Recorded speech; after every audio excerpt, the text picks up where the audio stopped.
This session is called Why Radio in the Cloud is Right for You. It's hosted by our launch partners, RCS. And I'd like to welcome three speakers to the stage for a panel discussion. Mr. Philippe Generali, President and CEO of RCS Worldwide from the USA. Aaron Pinto, COO from Media Prima Malaysia. And Paul Robinson, who is the CEO of Creative Media Partners UK and host on Boom Radio. If you could please join me on the stage and give them a round of applause.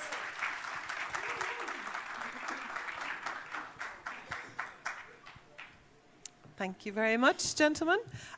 So my name is Nessa McGann, and I work with Radiodays Asia. And in a previous life, I've been a broadcaster and a program manager in Ireland on a youth music station. But in this case, I'm the person asking the questions, the hard questions.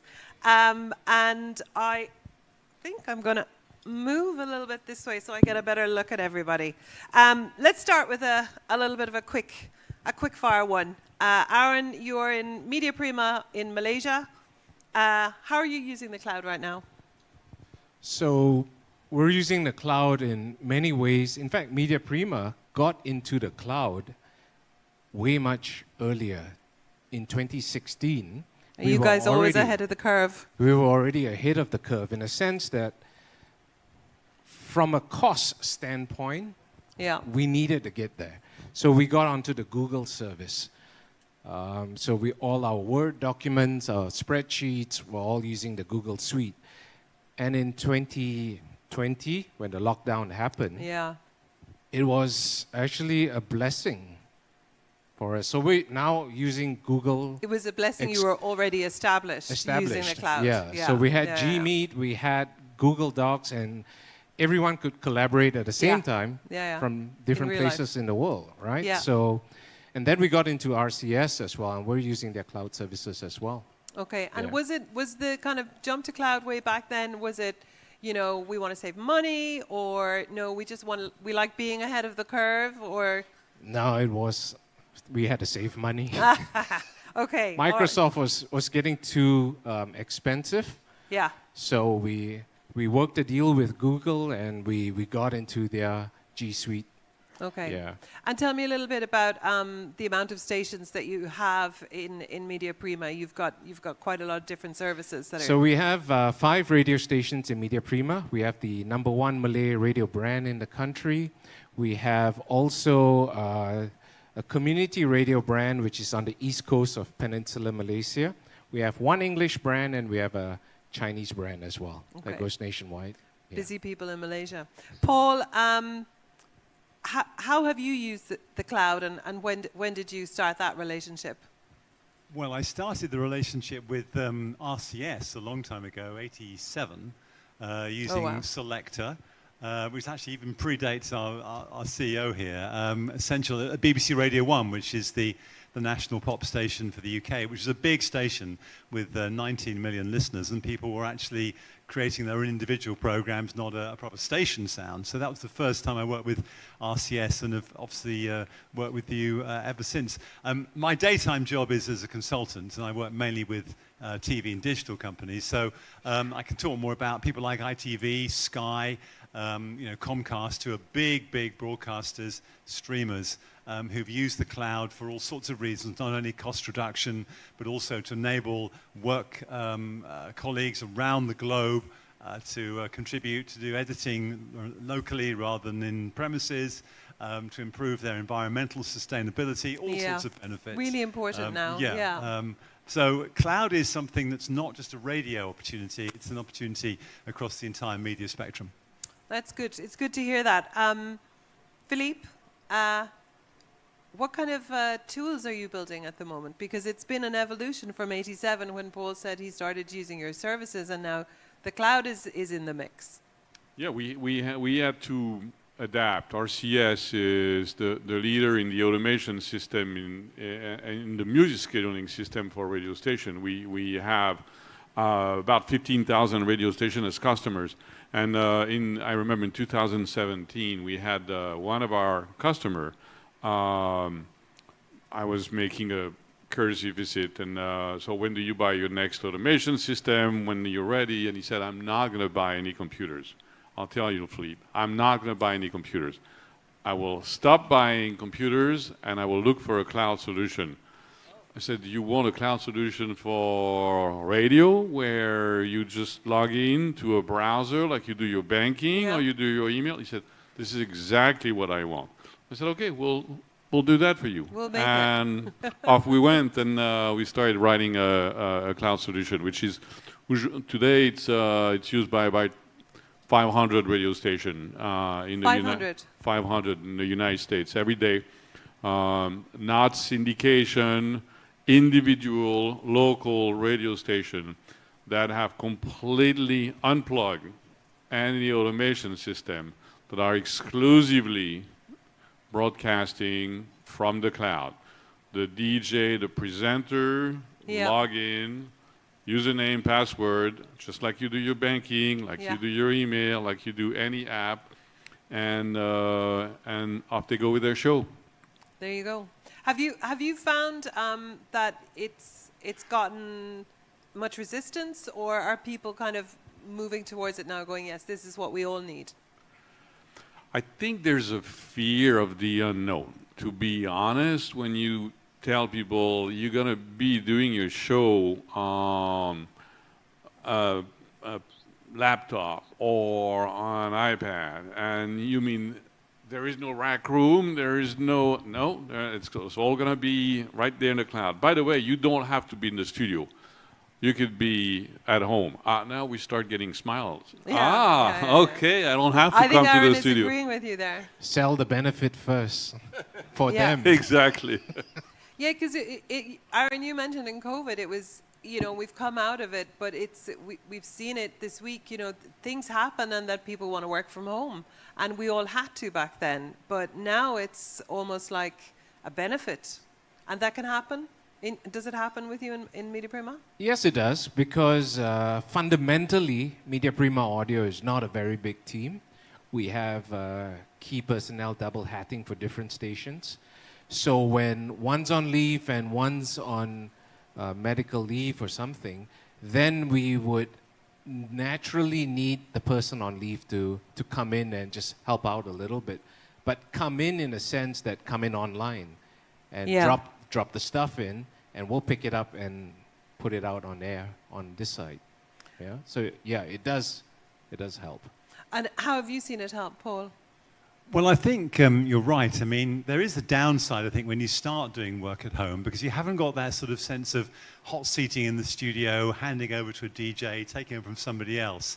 So you don't feel like you're part of the radio station, but you've got the benefit of the flexibility of time. I mean, if you're doing it live, you've got to be there live, but you can VTR, and if you VTR now voice track, you can make it sound live. For example, I'm working on this station called Boom Radio in the UK. Oh yes, tell us about Boom. So Boom is it's a station aimed at 50 plus. Uses RCS Zeta, cloud station. Everybody broadcasts from home. So there's no radio station premises. There's literally no premises at all. Everything is done from home.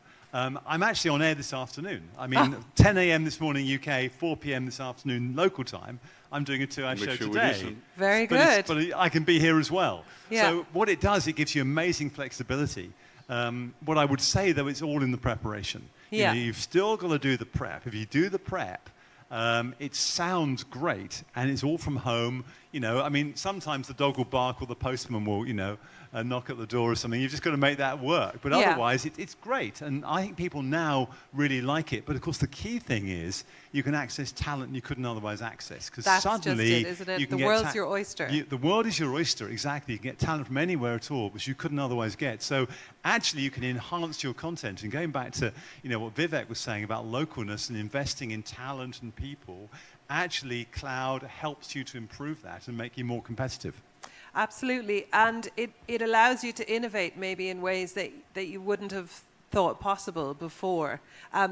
Boom is like one of the biggest success stories in the UK. There's over 50s radio, over 50s presenters, should I say, and listeners? Yeah, we're all over 50. Some of us over 60 like me. Some are even over 70. I haven't quite got to 70 yet. But we've got incredible loyalty. I mean, we've got 15.7 hours listening per week, which is the highest of any national radio station in the UK.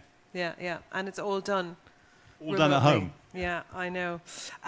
So how do you make sure that your, workflows that you're designing the tools for, that they help this hybrid as people move and it evolves working from home? How do you work that, Philippe?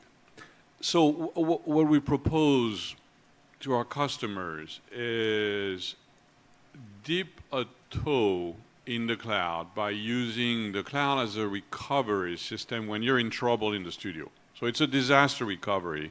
If you don't want to go all out on a cloud strategy, you can still keep your equipment, and we will put a cloud mirror of your station that will sound exactly like your station.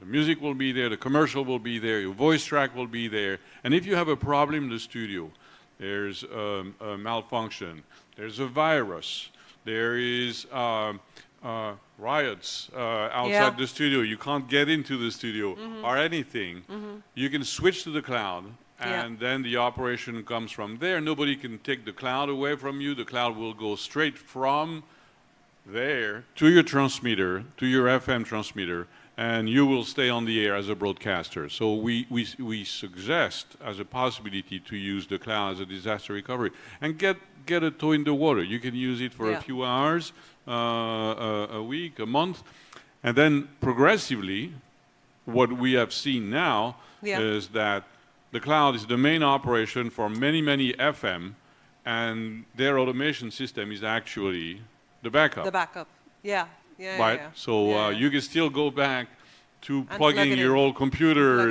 if you need to get up the cloud. How do you get feedback? Do you look for it actively from broadcasters? Do you guys communicate? Do you kind of seek it out strategically? How do you kind of build the feedback in? And Aaron, do you have any examples of giving feedback to something that just wasn't working for you guys? Yeah, so what we do is we normally have our own tech teams. We tell them what's going on, and they'll reach out to RCS and share the problem. And really quickly, the guys from RCS can even log in back to our system, because we allow it, and try and find the fix, or find out what the actual problem is, and then get the fix. Yeah. And how about you? Feedback? Please tell us. So we have offices in about 18 countries. Okay. We sell our product in 120 countries, and many of the RCS, the great RCS people are over there. You'll see them with their white shirt, and they speak your language. Chances are they speak your language. Whatever language you speak, I bet you there's the person that speaks your language over there. So they're in the country, they listen to the people in their time zone, they pick up the phone, and they in the time work zone and in the language. Yes. It's super We're the only company that has been capable of having those 18 offices with people in the country. We're not a remote thing somewhere in the U.S. Or in another country. Although I have had We're next door. I have had to call that US number on occasion. But they're kind too, right? Aren't they? Midnight on a Sunday night when something's going terribly wrong on the station. Did somebody pick up? They're so lovely. They're so lovely. And I think he was telling me all about his trip to Dublin and what a great time. And I was like, I don't care. Just fix my problem. And he fixed my problem. It was good. Let's talk about the money. And this is something I think, Aaron, that you could probably speak to. Obviously, you said a drive to the cloud is kind of, a push for cost efficiencies, but there has to be opportunities for monetization. And for stations that are struggling and need new revenue streams, is there something you can speak to on this? Yeah, because in this day and age we live in, I'll give you an example of how the cloud system can really help. And we went through our National Day celebrations in Malaysia over this weekend. Yeah. Always a great time to be in Malaysia, I have to say. And a booking came in on a Friday night at 7 o'clock. And we were all sitting down there and said, and it's been a long day already. We started at 7 a.m. in the morning. And here we are at 7 p.m. looking at each other and going, okay, everyone needs to work through the weekend. So we got, thanks to the G Suite stuff, we got all the paperwork done. And then we had the audio side, which is RCS. We could get the promo done, upload the promo, get it out on the air for the client tomorrow Yeah. And even we could record the promo, send it to the production guy, and the production guy has a system on their computer, an app on their computer, which they worked it, produced it, pushed it back into RCS. We got it up on there like at 9 o'clock the next day or something. Wow. Another example would be, so over this holiday season again, our mixed doubles in badminton at the World Championships decide to win the gold on the 31st of August, right smack in the middle of your weekend. So what do? We changed the playlist again for the next day's breakfast show. Really? To reflect the sentiment that we went through today. We did all that from our bedrooms. Yeah. Some of them, and you did that. In the old days, I'd have to move at least 20 people back into the office again. Yeah. Just to get the playlist sorted out, get the production work done. So the cloud is really, really beneficial. It helps us. It also allows us to reduce our costs and improve our efficiencies. Sure. Yeah. Yeah. Paul, what have you seen in terms of, are there advanced targeting that can be done through the clouds or dynamic ads? Have you got any examples from TV or radio? Sure. Just on the badminton team, I was in the Park Royal in Bukit Bintang on Sunday, and half the team were in there, having their breakfast, having their nasi lemak, looking very confident. I think, just what Aaron was saying, efficiency is important because every media business, whether it's TV, digital, radio, is looking for efficiency. And I would argue you don't want to put AI hosts on the air, you want real people on the air.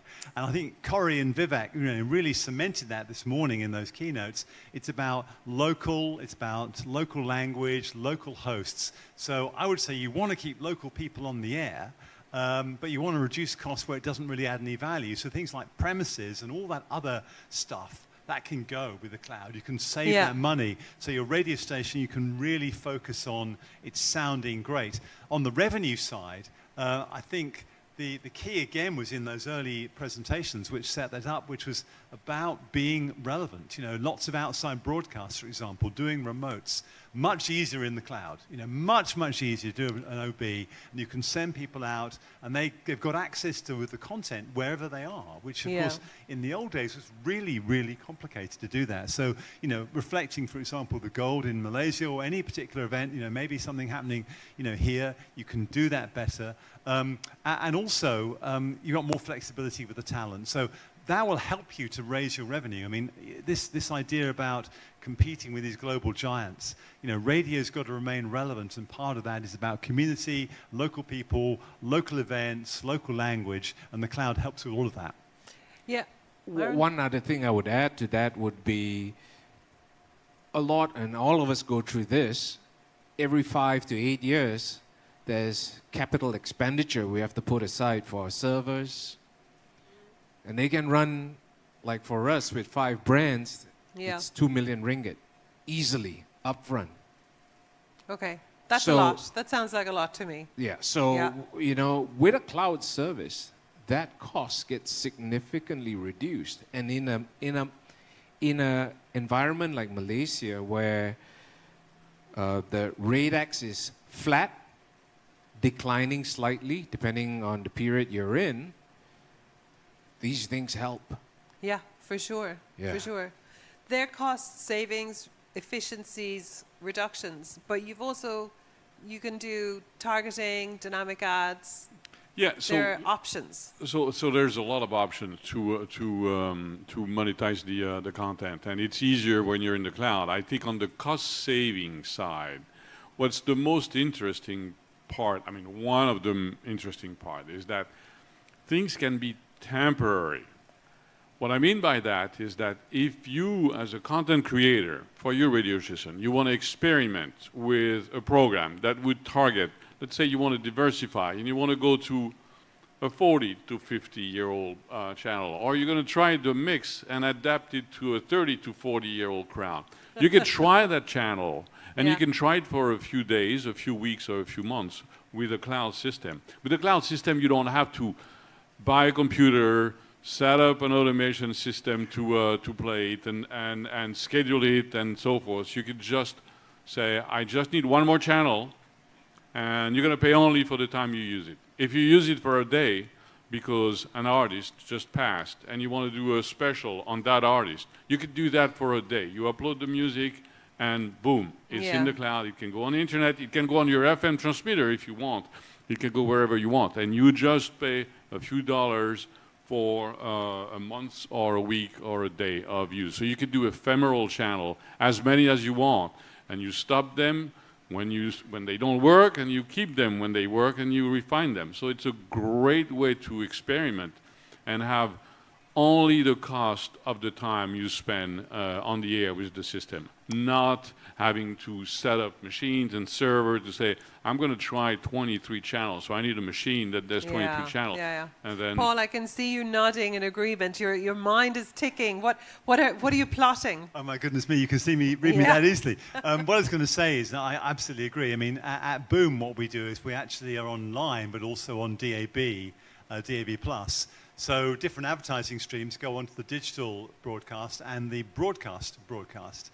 So when you look at the log, it can be quite confusing because you can see the direct sell ads sit in there because you can physically see them because they're bits of content sitting in the log. But the digital content, the programmatic stuff, not yet there. When you go on air, it appears. So you sort of see these gaps in the schedule. But what's brilliant is none of this business of taking down the ad on a Friday night, having to put it into the system, ingest it, schedule it. It all happens automatically without use of staff. So in fact, you're able to actually access late advertising more easily. But also it means in your ad breaks, you can have 2 separate ad streams, so you can actually sell more advertising volume. Do you do that, Aaron? Do you use do you split the ad breaks? We do. In my old company, we used to, where we would have ad breaks for different locations, different parts of the country. Okay. On the current place where I'm at right now, we don't. But there's going to come a time where you would also have a stream just out for digital ads. That's you would need that to grow into that space. Yeah, they're doing it at the moment in Ireland, in Europe with Exit Radio. So it's coming. Yes, it's and it will be visually led as well. Yeah. It's on the way, isn't it? Yeah. It's all changing. Have you ever had somebody go, I don't want to do this. I want, as Philippe was saying, I want to plug it in. Have you ever had somebody, Aaron, saying, we don't need this. Yeah, we need to be in the studio. We all need to be together. Yeah. It's better buzz, better entertainment. So and I'm one of those guys. I'll tell you why. Because when you're doing the show, there's this connection you get, right? Yeah. Pushing the faders and bringing it in. It's when you take this thing sort of cloud, it's a bit, I don't know, desensitized, if that's the correct word. Yeah. I feel like I'm not. You're not in the gang, and you don't feel it as much as you would. Like, you get used to it, I mean, I'm old school. I've been doing it for 27 years. So. Only 27. You're a young boy, a mere young boy.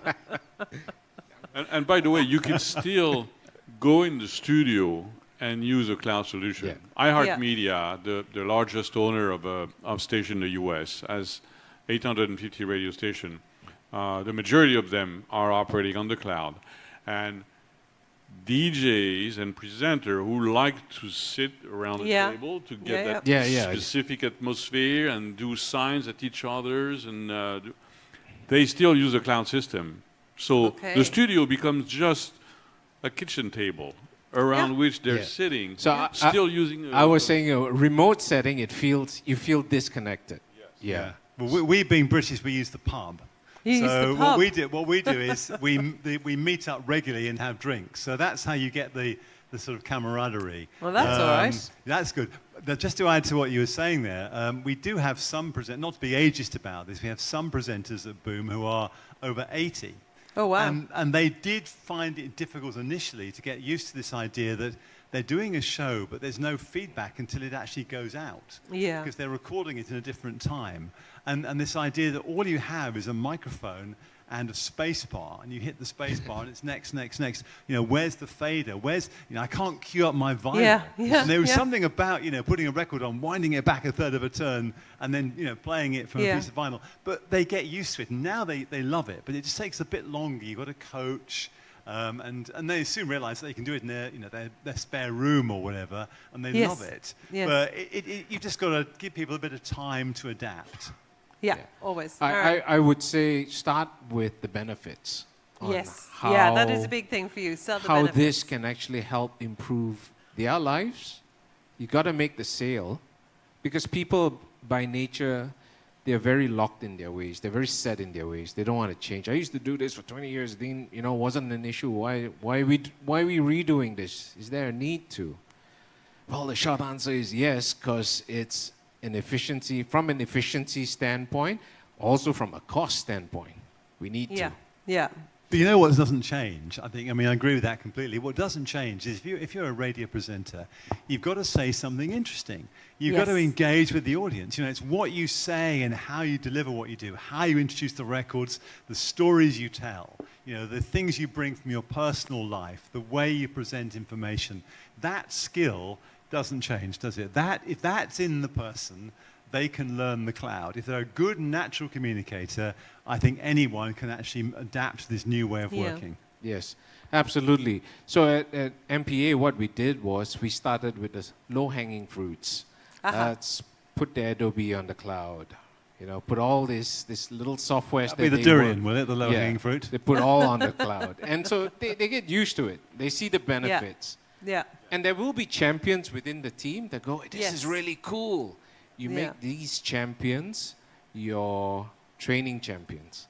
Yes. To bring the other guys Their in. enthusiasm will bring everybody with them. That's what correct. You're saying. Yeah. So tell me, is there anyone who shouldn't move to the cloud? Is it we're too small, we're just a couple of people in this radio station? What do you think, Philippe?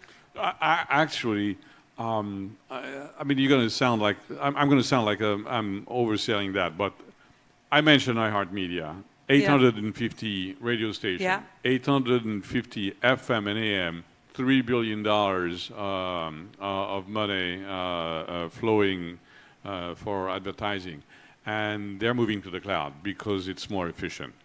And we have customers that have a budget that fits on a post stamp. And they're moving to the cloud. I've worked in some of those stations. Oh, yeah, and I did too. I mean, I started my career on radio. I've been a guy on the air, and I worked with shoestring and 2 dimes. And basically, when you're small, you don't want to have to buy a computer that's sophisticated. You can use your old computer. You can use your tablet. You can use anything you want, and you can be in radio right away. And the cloud system is really ideal for you when you're small.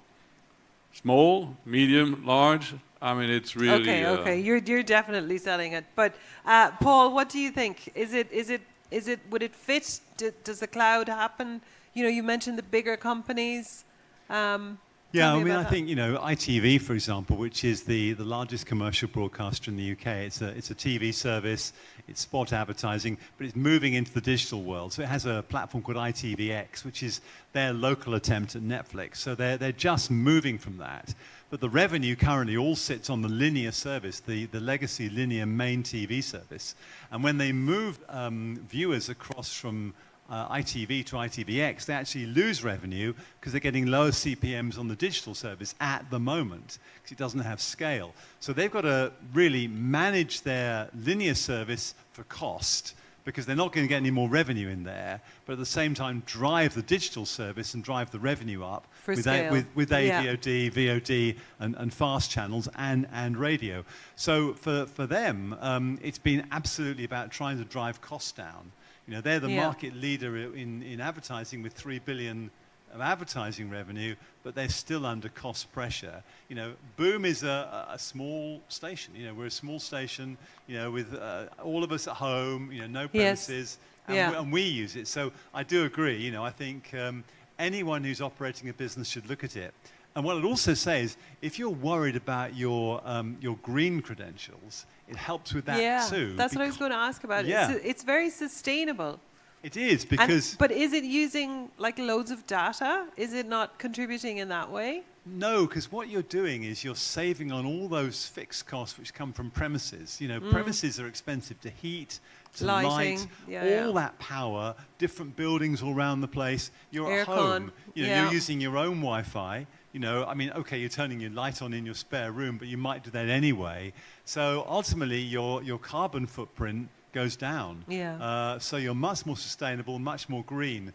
And, you know, people like to support green businesses. You know, they feel better about that. So we're all contributing towards saving the planet. So it's a small additional benefit, but I think one that, you know, is worth adding in. Worth mentioning, yeah, for sure. Definitely, yeah. Aaron, you want to come in there?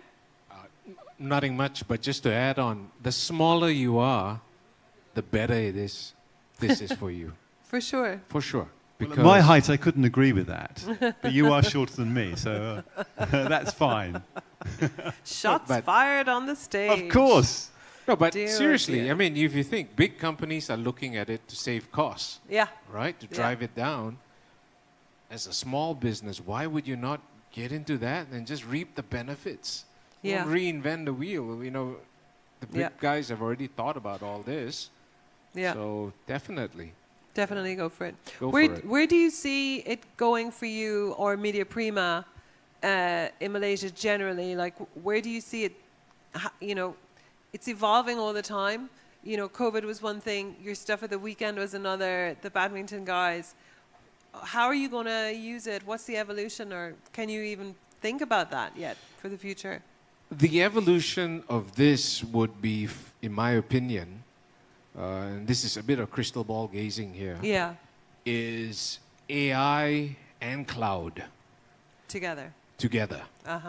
That's powerful because, I mean, we all know to do your own AI with your own machines, that's impossible. See, that's going to be on a cloud, right? So there'll come a day, and something to note here, Philip, is that... He's nodding. I think he knows where you're going to go with this one. Uh-oh. I don't want to deal with G-Selector at some point. I just want to write some prompts, and G-Selector does everything for me and comes up with a perfect log. Oh. So G-Selector is perfect. Don't get me wrong. It is perfect right now. But, you know, as any radio brand, and I work on a few, we finesse the log some more. We improve it further, right? Slight tweaks here and there. That takes time. Takes time to do. Put the promos in, put the sweepers in, put the station IDs in at a particular point. That all takes time. But if I could put a prompt in and it generates a log, which is... But what about the love? Where's the love going? It's still there. It was in the prompt. Doesn't understand what your audience needs. So you do. The prompt has to be descriptive. Of your love for it. And we are working on that. We're watching AI for music scheduling very closely because it's getting better. Last year, ChatGPT 3 and 4 after that, explaining music scheduling to it was like talking to a 5-year-old. I would say ChatGPT 5 brought it to the level of a 12-year-old, which is very good. Well, 12-year-olds can be quite scary with what they can do and what they know. And the creativity is good. You can get very interesting output. What we're going to have is progressively the system is going to increase the quality of the output. And as soon as we see that the scheduling gives us a result which is comparable or better or faster than what we have, which is not the case today, there will be an option in G-Selector to choose an AI engine or choose the traditional engine. And it will be up to you guys. But you still have to say, I'd like to play those songs.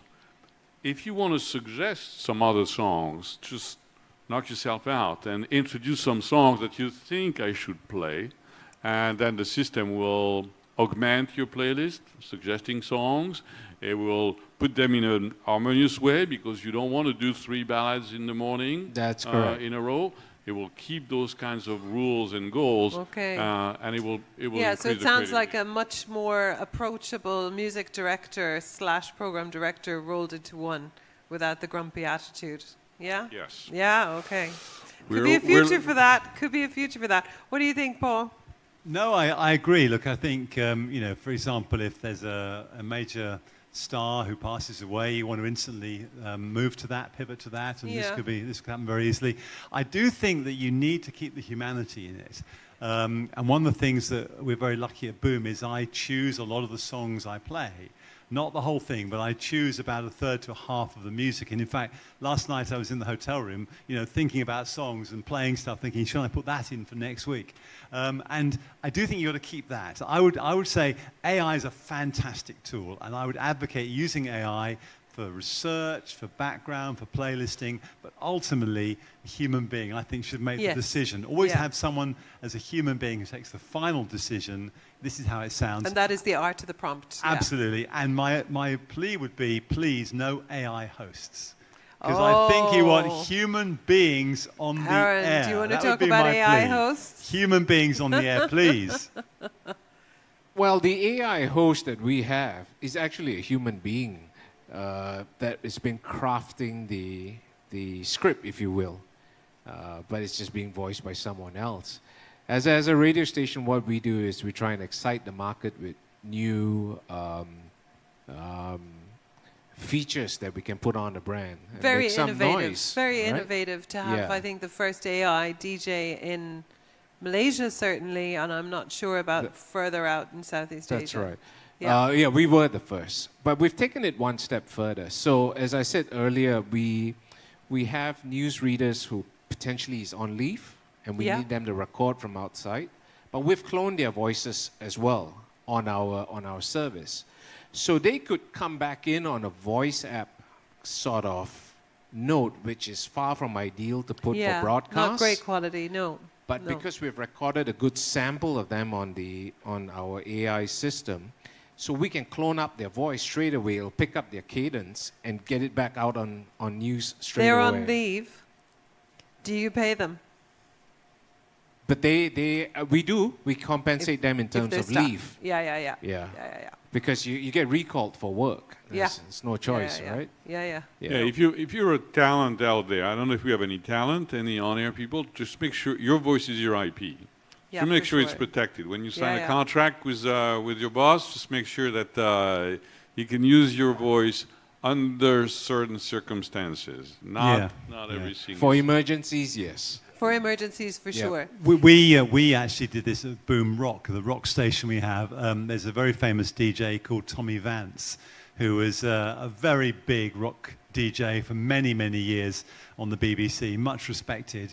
And we went back, he passed away many years ago. We went to his family office and said, can we actually use your voice and use it for the imaging? So all the imaging is using the voice of Tommy Vance. It's all been created via AI. So it gives it a rock feel, a rock authenticity from a heritage DJ who's no longer around. But it was done with the family, and we obviously pay them and compensate them appropriately for that. Yeah. That sounds really appropriate and really cool. Need to kind of finish up because we started a little bit late, and we've got about 4 minutes maybe left in this session. But I'm just wondering, in terms of final thoughts, especially for the broadcasters, but also maybe, Philippe, for you, what would you do differently? Would you skip over a few steps, or would you spend more time in terms of developing cloud services? What would you do differently looking back on it now? No, I think we're in a good place. I think I would do what we've done, and we can always use more resources. But I would say for broadcasters who are looking to go into the cloud, remember you're giving the keys of your station to your cloud provider. So you want a reputable company. You want a company that has done it with hundreds of stations. You want a company that has people that pick up the phone when you have a problem. You want a company that has a neck that you can strangle is something is wrong. Necessary. So I think it would be my advice, my final thought. Just make sure you pick the right trust is super partner important. because it's closer than you've ever been with your vendor when you're in the cloud. Yeah. Paul, any advice for broadcasters thinking about jumping into the cloud? Look, I agree with that completely because there is a risk there if you don't have the right partner. And people like RCS, obviously superb in radio. The people I've mentioned, ITV and Sky, use AWS, Amazon Web Services. Again, Amazon, trusted large company. I would say be open to technology. Again, back to those early presentations this morning. Technology is probably the biggest single driver of change in our industry. It creates all sorts of opportunity. It creates all sorts of threats and new challenges. Be open. I mean, we're where we are now. 20 years ago, we probably couldn't have forecast where we are now. No, not at all. I think. So who knows what's going to happen in the next 5 years? I don't know, and maybe no one in the room does. Maybe Aaron Pinto knows. But he might do. But be open. I'm going to say be open to change. Be flexible. Be open to change. Pivot. I'm a presenter who started 45 years ago playing vinyl, and now I'm doing remote web-based radio. Just be open to change and be open to learn. The exciting thing about this business is it's changing all the time. We're learning all the time, and that keeps it exciting. Yeah, excellent. So trust, be open to change. What have you got for us, Aaron? And if anyone tells you they know what they're doing, they're clearly lying.